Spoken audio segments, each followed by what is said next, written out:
Sound check.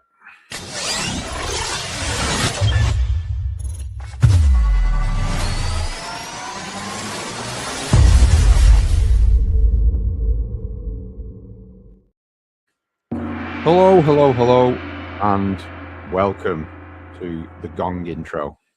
For the It was delayed. Podcast. It was delayed. With me, Andy Jones, and my fidgety, pressing the sounds co-host, Wayne Bettess. Hello. How are we all doing? I hope you are having an amazing week, day, whatever it is, wherever you're listening. Hope everything is going good. What we doing? Merch check. Yeah, my bottle's been used so much and washed up so much, it's all starting to peel off, which is annoying. Yeah. I forgot to tell you, I left one of mine in the gym the other day. Yeah. This is my backup. I left it in the gym, and then when I went into the gym and said, "Someone handed in a bottle, it looks the exact same as this." Nope. So somebody's took it. Somebody's in possession of the ultra rare exclusive 3D Do the Campbell brothers 3D gel go to your gym? No, they don't. No. Okay, so it's not them. Somebody's cruising around with a limited edition ultra rare exclusive Off the Tools stainless steel water bottle. That is going to be hilarious when you catch the fucker that's got it. Yeah, a little mind slip of them, and they're just at gym chilling with it. Yeah. I recognise that bottle. What do you think to that company? Talking of exclusive merch, the hats are exclusive to events only as well, aren't they? They are indeed. 3D. I love this hat. Literally, it's my favourite hat. Twist it around, see if you can catch the 3D-ness. Hold it side on in front. There you go. Oh, look at that. Boom. Anyway, we're off on a tangent as usual. Yeah, so if you were listening there, sorry, because that was a very visual little segment of the podcast. But yeah, we were just flexing some of the merch that you get if you become a member of Off the Tools Alliance. So before we start, please go and leave us a review on whatever platform you're listening or watching this on. If it's Instagram, if it's Spotify, if it's Apple, if it's Amazon, YouTube, whatever it is, just leave us a little review. It'll be much appreciated. Thank you. And comment, subscribe, comment with your questions. So this is a topic that is ever so often spoke about within the Alliance, because obviously the type of coaching and community that occurs within the Alliance gets you pointing and looking towards this and delving into these figures, which is basically the hidden costs that are rinsing and destroying your profits really in your trade business. We've managed to narrow it down to 20. Obviously there's always more, but just for the sake of this podcast, we've slimmed it down to 20 to try and hammer it through. So I'll take the first one, which is something I'm quite passionate about, which is obviously missed phone calls. And by missed, I mean not answered on first phone call. I don't mean ringing them back half an hour later when you're back in the van. I don't mean ringing them back in the evening. Nowadays, in 2026, a missed phone call is a phone call you do not pick up straight away. 88% of people, customers who ring a new trade business and do not get a first time pickup of the phone will ring someone else. So just let that sink in. They will ring one of your competitors if you don't pick up the phone straight away. So do you want to go and give £100 to your competitor today? Do you want to give him 200 quid? Do you want to give him 300 quid? Probably not. So why are you not answering your phone? Yeah. I can't be bothered picking that phone up, or I'll ring them back in a bit, or I'm busy, I'll deal with it later. Yeah. It's costing you £100 potentially every time you say that. At least. So easily fixed though, whether it be through my advice, which is always hiring a member of the admin team, That is just one of the many jobs that an admin person would do. You'll find that a lot of this list can be fixed by hiring admin staff. Obviously, you can also implement some AI into this solution. So the lads in the Alliance that are using our bespoke CRM software, Sales Lion, big up Sales Lion, have integrated the AI call answering chatbot, etc., into their business to avoid this happening. Even an AI picking up the call first time, it doesn't have to be super dialed in if you don't want it to be, so it can hold a full conversation. But just the AI picking up the phone, saying, "I'm just on a job. I'll ring you back within the hour," guaranteed, is way better than just looking at a missed call on your phone. Go. 100%. Yeah. You know, it is in today's world, there's no excuses. There really is. If you're just relying on your voicemail, then don't expect to be doing that well in a few years' time, because you know the patience of customers will go. The next big thing. Just one point on that. Sorry. Sorry. Just because I was having a conversation with someone yesterday, another business owner, and they're in a different sort of sector of the industry, but the conversation led to a lot of chatter that they're hearing is guys, especially the one-man band guys, saying I'm a bit quieter this year than I was last year, or you know, I've got less, my phone's ringing a little bit less. And what that generally, in my opinion, most of that stems from is what we've just spoke about. People are not willing to wait to the degree that they used to be able to. 10 years ago, someone would ring you a couple of times. Nowadays, again, if it's a new customer, they'll ring you once. They might ring you again straight away, but they're not going to do, I'll ring him back later. They're not going to do that. They're not, I'll try him again in a bit. They will just ring somebody else, or they'll go online and find somebody else. Yep. And that leads us on to point number 2, which is slow quotes. So this is, again, like Andy said, you know, he's passionate about the call answering. I'm passionate about freaking quoting fast.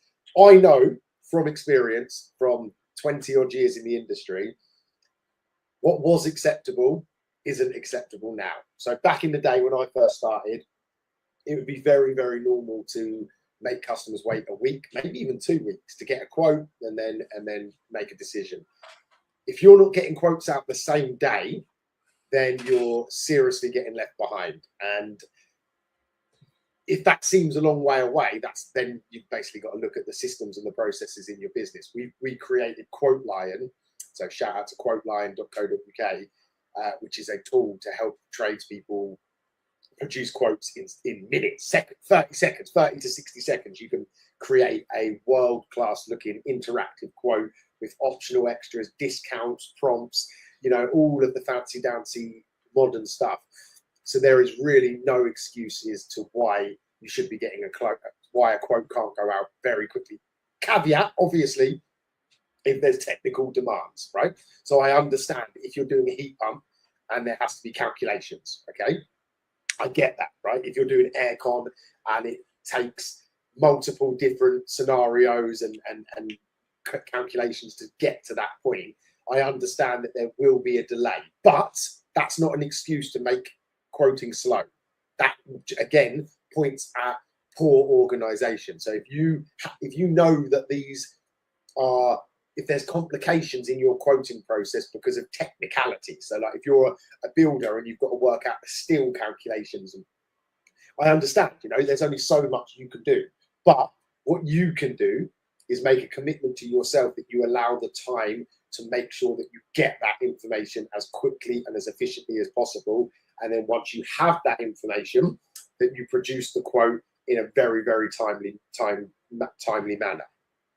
But what we see time and time again is delay after delay after delay, down to poor scheduling, not allowing time to focus on that quote, not chasing up the people that you need to get the calculations from or the information.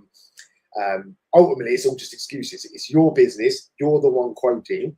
So make the process as seamless as possible. If you are lucky enough to be in a more simplistic industry. So let's use an electrician. We always use heating, so let's use an electrician. So let's say you're going to send out a quote for a consumer box, right? Fairly straightforward, box off, box on. You know, you could get that quote with the right software in place, like QuoteLion. You will be able to get that quote out on site if you want to quote in the house, or at the very least, you get in the van and you drive around the corner and you bang that quote out. You can do it within minutes. So, yeah, I'm a huge advocate to getting quotes out quickly and efficiently. Any input on that, Andy? No, yeah, this is it's a bit of a hot topic at the minute. There's been a discussion in the Off the Tools Facebook group about it, just speed of quoting, and a lot of people, the current sort of winner is same day. Obviously, with a software like QuoteLion, you can if you want to do it, send it while on site if you're doing a site survey. My personal advice is to give the customer a little bit of space after it, but send it as quickly as possible. I usually use the terminology of do your site visit, get in the van, go and get a coffee from wherever it might be, and then send it there. And then you've got anything up to sort of, half an hour or so, still fresh in the customer's mind. They're probably talking about it, but in a more comfortable way with you not on site. The beauty of QuoteLion, you could, if you wanted to, I'm saying get a coffee just because I love coffee, but you could jump in the van, drive round the corner and send it then, because it's so damn fast to send a quote. You've pretty much dialed it in while you're there. All you've got to do is press send, so you can just jump in the van and I'll send that in a minute, pull around the corner and then send it. So yeah, slow quotes in 2026 is there's zero reason why it's a slow quote system, even if just to challenge what you're saying about the complex heat pump stuff, or if you're doing a full rewire or whatever it might be, you can still work with the customer. You could even have your QuoteLion set up so that you could look at your last 20 rewires, work out the average cost across the 20, then create a window around that. Let's say, for example, the average cost of a rewire over your last few jobs has been $5,000. You could then send out a initial estimation, or an estimate, of between $4,000 and $6,000, and then say you will spend a little bit more time on it within this estimate. You can header it and say this is an estimate based on your site assessment. We will then look into this, the office team, or I'll look into this later on today and send you an actual quotation. Even that again, absolutely love it. And with a tool like QuoteLion, that might sound like hard work and a ball ache. Literally, once it's set up, you could do that literally in seconds, couldn't you? Yeah. And mate, I fucking love that. Why have you never told me this before? So I'm working with this live in my head while we've still got 18 other points to get through. So I'll try and rumble through this quickly. What a game changer that would be.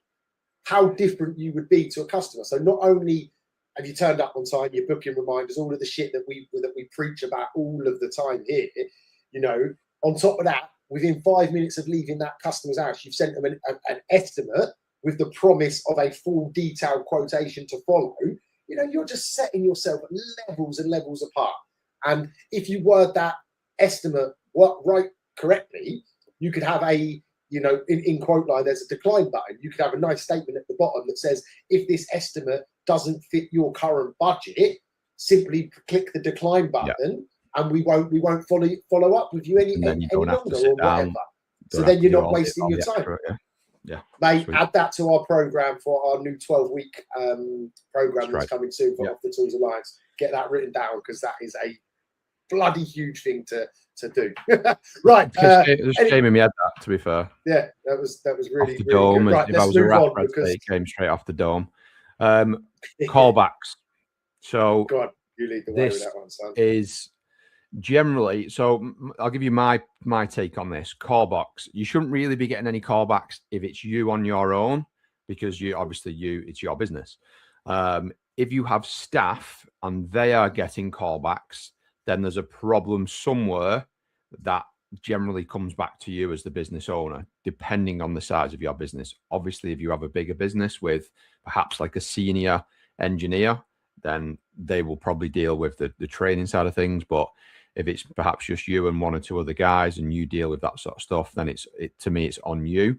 So the common one we find with lads that we work with is they haven't scheduled in and took the time out to train them at the initial starting phase. And I don't just mean on the tools, I also mean with something like a job management software. The callbacks sometimes could be documentation's not been filled in properly, something's been missed off a form or something like that. So yeah, callbacks is a quality control issue generally, in my opinion. Therefore, that can be rectified by again, taking the reins as the business owner. Part of that is you can't just get another engineer, get another spark, stick him in a van, go and change that consumer unit. Well, you've not shown him how you want it doing to your standards. So that, yeah, you've got to take the reins. You've got to be the leader. Even if they're a better tradesman than you, it's still your role to dial them into how you want it to be done for your processes. So this is again just another one of them challenge things of tradesmen, business owners struggling with the business ownership side of things. Sorry. And this gets me onto a point. This is a random one, right? But we all moan, right? Hands up in the room if you moan when a customer's a penny pincher. There was a time when I would seek materials at a cost-effective rate. In other words, I was being a tight ass and bought loads of cheap materials, which then forced a load of callbacks because the copper was shit and the chemicals were shit and it was all a load of shit and we had loads of problems, toilet flush valves that were cheap and nasty and like cow mag things that were cheap and pinhole within a year. So callbacks can be as a consequence to poor decisions. So just bear that in mind when you're haggling with your suppliers and trying to find the best deal. We hate customers like that. So maybe paying a premium or paying a little bit more for something. I had a guy who was like, "Oh, but this quote line was costing more than his current quoting software." And I said, "Well, yeah, it's better." He was like, "Yeah, but it's costing more." I was like, "Yes, I know that. I purposely priced it more because it's better. It does more. So don't be scared to pay a little bit more for a better product, better system, better solution." Anyway, that gets us on to the next just one. On a quick point on that, we see it quite a lot of lads trying to find the cheapest version of something to try and make the price look more attractive. So, like the lads supplying the cheapest boiler on the market just to win the job for an install, or, the cheapest sockets I can buy or whatever it might be. The problem with that is all you're actually doing is saving the customer money. That then has generally a detrimental effect on you as a business, but you perhaps don't see it straight away. So just a little extra thing to be mindful of. So that gets us on. So what was the last one? Was callbacks, wasn't it? Was that callbacks? Poor scheduling. We're up to now, yeah. Poor scheduling. So this is number 4. Number 4 of the 20 hidden costs that are gonna ruin your business, basically. So poor scheduling. Obviously, fairly self-explanatory. Really, it's like basically not being efficient with your time. Going from I'll use my area here. Like if I was to go from Milton Keynes to St Albans to then later Buzzard to then Bedford, I've just starred across my whole area. Whereas if I'd been more strategic and scheduled incorrectly with the right communication, you don't have to give exact times, but you can slot things in 2-hour windows. I could have gone Bedford to Milton Keynes to Leighton Buzzard to St Albans, and that would be a lot better in my travel time. So that's part of the scheduling. Anything else you want to add on scheduling, Andy? Yeah. So again, another thing that, in my opinion, can be fixed with admin staff, but can, in the short term, can be fixed just with a good job management software. Again, the common denominator of our conversations when it comes to software if you don't have a job management software of some kind, you might not be ready to jump straight into something as good as ServiceMate. Obviously, our advice is always to go in with a job management software that will last. But I know a lot of lads tend to go with Gas Engineer or Tradeify just because it's cheap. It's a cheap cost of entry, but there's a later down the line cost. You're kind of kicking the cost down the road, because if you then do move to a proper software like ServiceMate, then you're going to have to migrate the customer data and stuff like that. But poor scheduling, removing gaps in the diary, which in my opinion, the only real way to do it with minimal effort is with a job management software. ServiceMate has the travel scheduling facility built into it. It will look at maps. It will look at how long it will take you to each job. And I would even argue that the time, that the efficient scheduling and the travel prediction times creates enough extra time for work in the diary that can probably pay for itself. Random point there. Next one then, which is, you keep moving stuff on the notes. Where's it gone there? I'm putting it on the screen for you because I've run these. Sorry guys, if you can't see this bit, but I've done the notes and it's heavy. So this one is underpricing, not adding margin. So obviously you know how much we all bang on about pricing things correctly here. We created the pricing calculator. Lots of imitations out there too, not the original pricing line that we created here Off the Tools. So make sure that you that if you haven't checked that tool out yet, it's fantastic. You can use it from a simple point of view, or you can go really in depth. But underpricing is probably one of the biggest fuck ups that people make. Excuse my language. I was with a couple from church. We went out for dinner after church on Sunday, and he basically was telling me about a job that he was on, and that he basically completely underpriced it, and works out that by the time he finishes, it's going to be working out he was on like £6-7 an hour when he breaks it down because he underpriced it.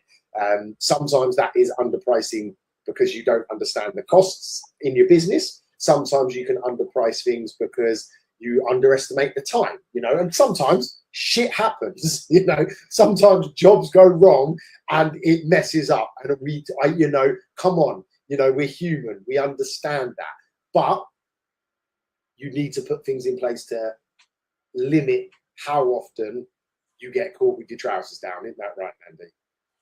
Yeah, the merging thing that I just sort of tagged on there is another one that we see a lot. When guys don't add the margins onto supplying materials, again, all you're doing is saving the customer money, and the margin side is actually a direct cost to the business. So, for example, I've had conversations with guys who use the fact that they don't put anything extra onto the cost of parts as some kind of trying to better position themselves in front of the customer. And they'll say to the customer, "Oh, I don't add anything on parts. You get it for what I pay for it for." Yeah. That's all well and good until the part fails. Is the customer going to go, "Oh yeah, go on, I'll pay you for your time because that you did it me at cost price"? So you have to add margin. Even just you can delve into the nuances of, well, you've used time to go and pick the part up, used fuel, etc., etc., etc. So if you're supplying parts at trade price, you're giving the customer money. To use that analogy that you used before to competitors, if you're not adding a margin, or if you're giving customers parts at trade price, you're basically pulling some money out your pocket and going, "Yeah, mate, have that money. This is the money that I've saved on I've given you stuff at trade price. You can have that, mate. Put it in your pocket, go and have a beer." Which is is wild, isn't it? When you lay it out in sort of simplistic terms like that, it is sort of crazy, isn't it? Just a little side note on that I use that analogy a lot, because when customers are haggling with your price, and again, this is a little bit different if you're a little bit sort of looser with your pricing, classic tradesman style, "Oh yeah, just give us this much money." If you price a job at, for example, £200, and the customer says, "Oh, I can only get it done if you can do it for 150 quid," and you go, "Yeah, go on then." That's like you booking the job in for 200 quid, doing the job, the customer giving you 200 quid, and then you go, "Yeah, mate, here's 50 quid. Go out for a meal." That's how I view it. That's how I say to our mentees. Like, I'm like, would you do that?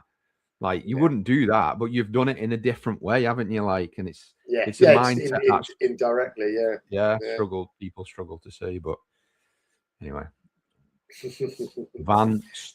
poor van stock management. So yes, this is again a huge cost to the business if it's not managed correctly from the multiple views. So I'll let you lead the way on this, Andy, because I know you're. So it's just one point that was lingering around at the front of my mind. So because this extends to your pricing a little bit. So our advice to lads within the alliance is usually a new perspective of thinking. By that I mean, if you book a job in as a fault find diagnostics visit, again we're using heating examples, but it's transferable. For example, boiler fault find visit, and you go out and it turns out that this boiler needs a new pump. Let's keep it simple. It needs a new pump, and you've got one in the van. Well, I've got one in the van. I'll go and fit it for you.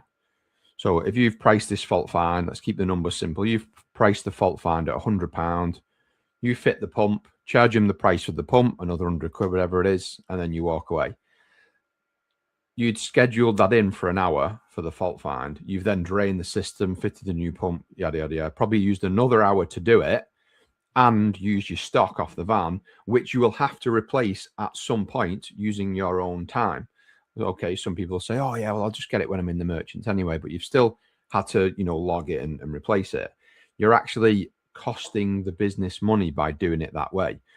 Van stock management should realistically be reserved for situations where it's going to be favorable to you. For example, you might book a job in, pre-booked a job in for a repair, and perhaps something was missing from your order, so then you can access the stock in the van. You shouldn't be using stock to do things like, "Oh, well, I'm here anyway, I've got the part on the van," because not only are you taking stock out the van that you need to replace, you're also then doing yourself out of money, because that should really have been a separate job. You've pivoted a fault find into a repair, and you're potentially going to struggle to recoup the same revenue that you would get if it was booked as a separate job. Plus, then there's potential for upsells and things for that return visit, or putting in a service or whatever with the repair. So that was just my prevalent point that was at the forefront of my mind on that. Yeah, no, you nailed it there. Yeah, I ain't got much more else to say on that one, to be honest. So we'll move on to poor communication next. We've already been going half an hour, Andy, just so you're conscious we're only not even half. Oh, it's all right. We can do a long one on this. Yeah. It's not a problem. I was just letting you know in case you didn't realise. So poor communication. Wow, this one could be a whole podcast on its own, couldn't it? How many times? I always like to speak about experiences. So I've got a patio being done at the minute. Absolute diamond geezer. From old school, young lad, but old school builder type of guy. What do you reckon his communication was like? If he weren't such a nice chap, if he weren't such a nice chap, and if I was in, like, obviously a patio is not urgent, it's not my boiler broken, it's not the air conditioning unit not working or whatever, and it was all last minute, so I was appeasing him, fitting me in, but it just highlighted again the level of communication that most tradespeople operate at. And man, it can cost people. If I weren't an easygoing tradesperson by heart, there's no way I would have tolerated these lads that I've had. It's only because I come from that industry. I'm down to earth. I get it. I understand that they're just some young lads trying to start out in business. Obviously, I gave them lots of lessons while they would have been working here, but poor communication again in this day and age, man. If you actually want to grow a business, there's no excuses to have poor communication. There's software, there's AI, there's processes. As Andy mentioned at the very beginning, a lot of what we spoke about can be boxed off by an admin person. So there are solutions out there, isn't there, Andy? Yeah, absolutely. Again, poor communication. There's a few options there. So, obviously communication spreads into other things, but we start at an entry level of, like we said before, picking up the phone. A lot of things then can be done with a CRM for that initial capture.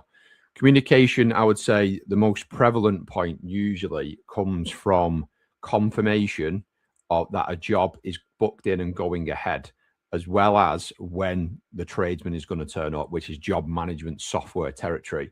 So again, something like ServiceMate, which we build out for the lads in Alliance, gives the customer a booking confirmation via email and text as soon as the job is booked in. That's literally, that goes out within seconds. While you're still on the phone, then that's probably going to get locked in as an immediate thing. It then sends them a reminder. So they've had job booking confirmation email and text. It then does email, text and reminder, usually day before the job, to remind them of the booking. Again, within both of those, there'll be a booking window that you can pre-select as the business owner. So some lads use a 4-hour window, some use a 3, some use a 2, some use a 1, for example. For example, if you're doing a 3-hour window and you book a job in for 10 a.m., it will tell them that you're going to arrive between 8:30 and 11:30 because it splays it out around the job. What that allows you to do is have a little bit of flex in your day, both for you might get a little bit caught up behind schedule. Again, this is communication. You don't want to just turn up half an hour after they were expecting you. So you have a bit of a window to operate in, traffic, picking up a part, rearranging the day as well. That helps with that. And then lastly, once you're on your way to that job, it will send them a text message to say you're on your way, and it will tell them approximately how long you will be.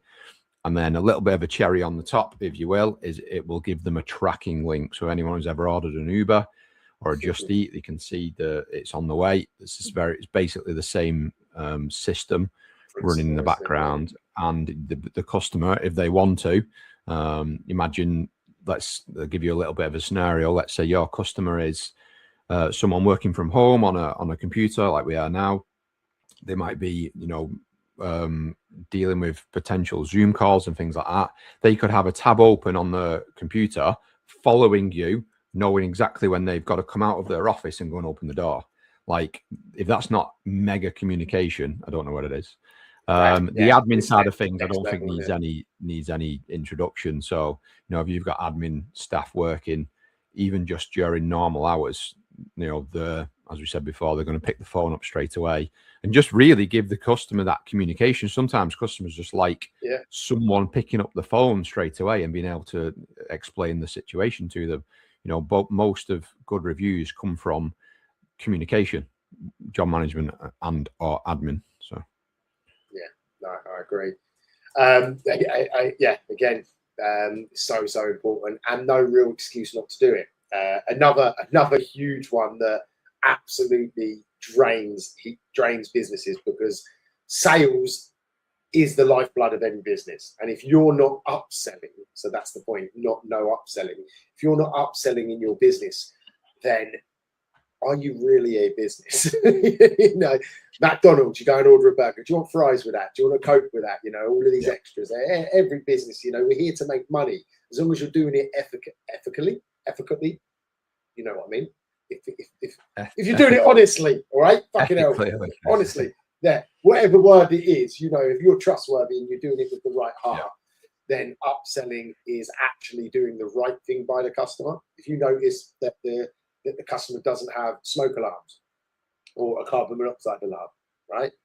Well, aren't you doing them a misservice by not selling them something that's going to help them? If you notice while you're going for a toilet that their radiator's all rusty and could leak at any point, if you don't give them a quote to fix that problem, are you doing your job properly?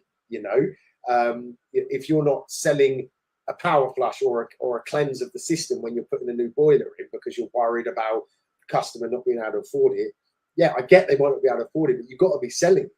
You've got to be offering it as a product, because, again, shout out to Quote Line, because Quote Line lets it become easy to do these upsells because you can tick it. The customer can choose up yes or no to it. You know, it's a very simplistic process.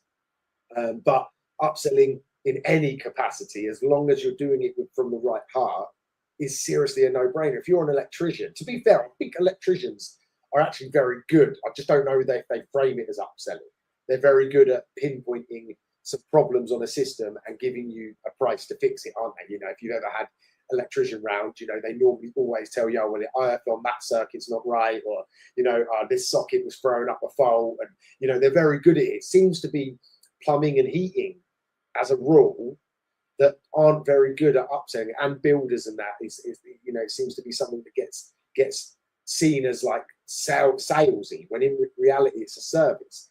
You're giving a customer a service by upselling to them because you found a potential problem and you've potentially given them a solution to it, haven't you? I think, yeah, I think with electricians, I think because it's a little bit more, how can I put this? Things are a bit more intrinsic to the system, aren't they? If they've got one faulty light fitting, it can be tripping the whole circuit, for example, or a faulty socket can be tripping that whole circuit. So I think the system can be a bit more intrinsic, whereas if you've got one faulty radiator, there's less chance of it damaging the whole system. Just a random. That's true. Yeah. I get that.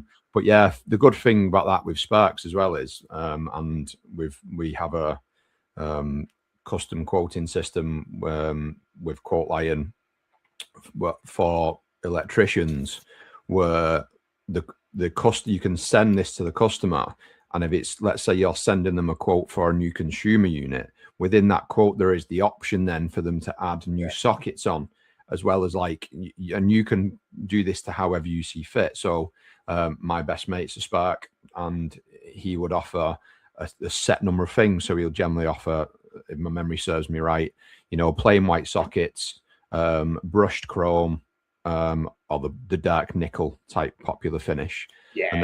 What the beauty of Quote Line is, that this can sit with your customer. So what you're actually doing is you're upselling without upselling, because you've sent them Quote Line, and the customer can then go, actually, you know what, I think I'm going to change all of the sockets downstairs. They can go through, they can have Quote Line open on their phone, walk through the house and go, actually, well, I'm going to change that double socket, that light switch, and they're doing the work for you. Like, they're upselling themselves into it because they want it, and the options for there. If you don't give them the option, it's unlikely they're going to say it. They're going to go for it. Whereas all you've got to do is send them the quote via Quote Line, have it on there, and they go, yeah, you know what? Let's do all of the downstairs socket. Get downstairs done. It's all going to be looking nice, and then maybe next month we'll do upstairs or whatever it might be. So yeah, if you're not upselling, you're missing a huge trick, because, you know, a lot of the time guys are just making money to cover costs, personal costs and business costs. But what if you could add little bits of upsells that would actually become almost pure profit for the business? Yeah, you know, absolute no-brainer, isn't it? And this is the next one. So what number are we on here? What we got? 1, 2, 3, so we're only on number 8. Wow. So bad debt. So why bad debt is killing you? Because, you know, people owe you money. It's your bloody money. Get it in your pocket and not theirs. Come on. If you haven't got a robust system to chase up payments, then seriously, what are you doing? You know, no one should be owing you money unless you're doing bad jobs. No one should be owing you money in this day and age. Contactless payment, bank transfers, you know, the accessibility to contracts and stuff that you can just get off ChatGPT and get signed and you know, lock these customers in. Mate, what are you doing wrong if you're carrying a load of bad debt? You know, I am. Yeah. You know, what else is there to say? Yeah, another really popular conversation / topic at the minute, again, which floating about in the Off the Tools Facebook group, is when people take payment for jobs. So, as you know, me and Wayne are big advocates for payments up front. Once you've put establishment into your business, ticked off some of the points we've mentioned, good communication, reviews online, etc. There's no reason why you can't take payment up front and avoid, not only are you avoiding that bad debt, you're also avoiding like a lot of admin time of invoice chasing. So much, like, there's very, very, very few jobs now, in my opinion, across the trade platforms where you can't take payments up front. And even if you say, oh, this particular job has variables, and sometimes what you can do, because you could do this, let's say you're going, again, we'll use the heating system analogy. Let's say you're going out to do a boiler service and you do not know if they will need a new burner gasket. You can take the payment for the service up front, and if it needs a burner gasket, your engineer can add it to the job management software and take payment for it. Yeah. Like, there's no excuse now or anything like that. You're going to have, so I've got a lot of conifers that go around the garden in mine. So they could have, so I gave them the measurements of how it was and sent some pictures. They could have give me a set price for what I've asked for, and then if there was a discussion about anything else, and I could have paid for it, and if there was anything added on site, then that could have been discussed, agreed, accepted, and then a payment sent, a request sent later down the line. So yeah, there's no excuse now for bad debt, even if you're just taking payment at the end of the job. You shouldn't be leaving a job. At the very minimum, it's like before you leave, that's the easiest, quickest solution, isn't it? Yeah, and like lads who get burned, it's usually because they've given the customer I'm just going to make this point because it's a bit of a very controversial thing to say, is you've got to view it like a business, and in business transactions there has to be an equal exchange of value and an equal exchange of transfer of power.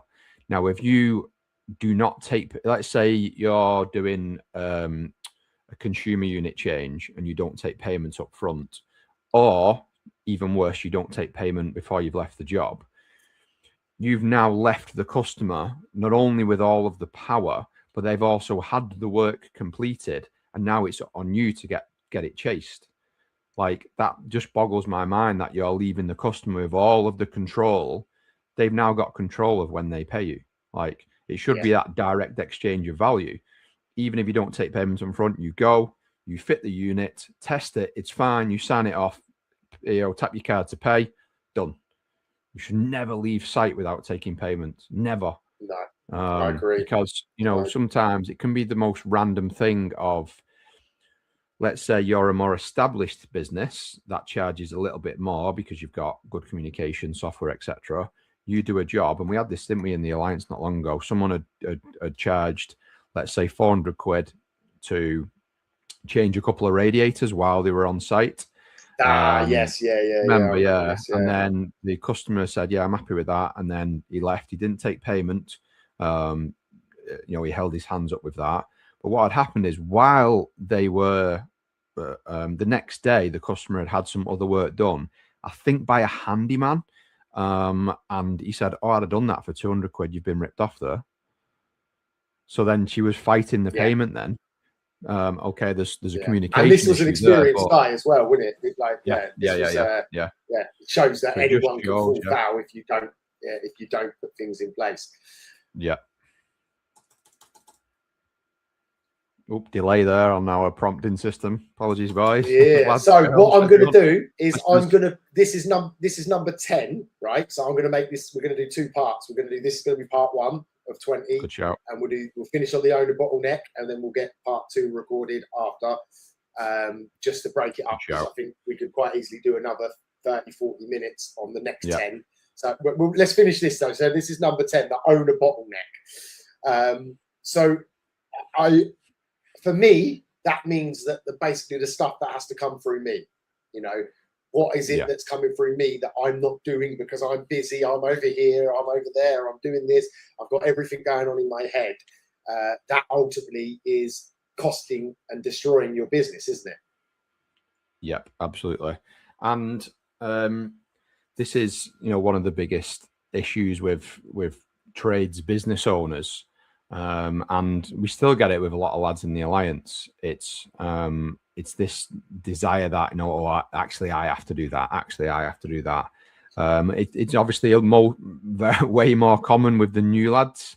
You know, we've got a new lad join, cracking lad, local lad to me, and he's got some really good reviews because a lot of them are intrinsic to him. Oh, he was really good with his communication. He rang me back, and it's taking a little bit of time to say to him, that's excellent and way better than most, but you will still be beaten on communication by a dedicated admin team member.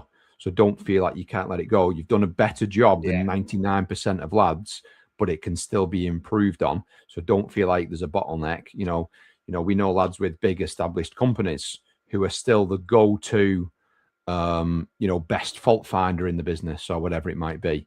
Like, that's a bottleneck that needs to be relinquished because it's going to inhibit your growth, or probably more importantly, it's going to inhibit your ability to create what most guys should strive to do, which is a business that doesn't rely on them. Yes, you can work in it, but it shouldn't be reliant on you. Whereas if you're not around, everything fucking falls apart. Like, All right. On that note, we're going to end part one, what is now part one. Hopefully this has gone a lot deeper than what I thought. So I'm glad. I like impromptu ones that go sort of outside of any rough idea that we had. Add your own as well, guys. If you've got anything that is costing your business and that is holding you and destroying your business, post it in. The more discussion we have, the more we can get solutions to these problems. On that note, we'll see you back very, very soon for part two. God bless everybody. Let's go.